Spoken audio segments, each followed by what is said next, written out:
আগামীকালই আত্মপ্রকাশ করবে হুমায়ুন কবিরের নতুন দল। তার আগে জোটের বার্তা দিয়ে রেখেছেন বাম কংগ্রেস আইএসএফকে। তবে জোটের সাড়া না মিললে কি করবেন হুমায়ুন কবির?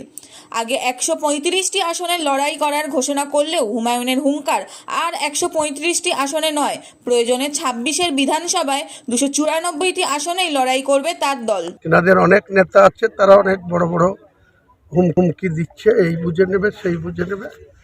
আমার টার্গেট আগামী দিনে 294-এর মধ্যে আমাদের যে দল, সেই দলে যারা তৃণমূলকে হারাতে চায়, গদিচ্যুত করতে চায়, যারা বিজেপিকে রুখতে চায়, তাদের জন্য আমার দুয়ার খোলা। আমাদের সঙ্গে সঠিক যদি জোটে আসে, সঠিক মূল্যায়ন করে যদি জোট হয়, আমি রাজি আছি। আর যদি কেউ মনে করে থাকে যে তাদের বাপ দাদার আমলে কি ঘি খেয়েছে আর এখন সেই ঘিয়ের সেন্ট আমাকে শোনাবে, তা আমি কারোর সঙ্গে সেই সেন্ট শুনতেও রাজি নাই। আমি মাছ ভাত খাবো, ওই পোলাও আমার দরকার নাই, বিরিয়ানিও আমার দরকার নাই, বিরিয়ানিও আমার দরকার নাই। কিন্তু আমি একদম খোলা চ্যালেঞ্জ, 294টাই দরকার হলে প্রার্থী দেবো। কে কোথায় জিতবে, কে হারবে, তারা দেখে।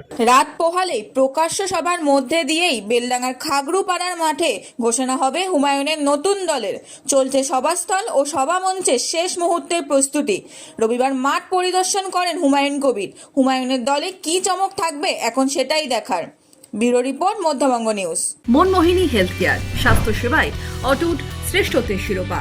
জেলায় প্রথম robotic knee replacement, cardiology with cath lab, neurosurgery, specialised trauma unit থেকে স্পাইন ট্রেন, একগুচ্ছ পরিষেবায় নিয়োজিত। Manmohini health care, quality care with personal touch, Berhampore শিল্প তালুক।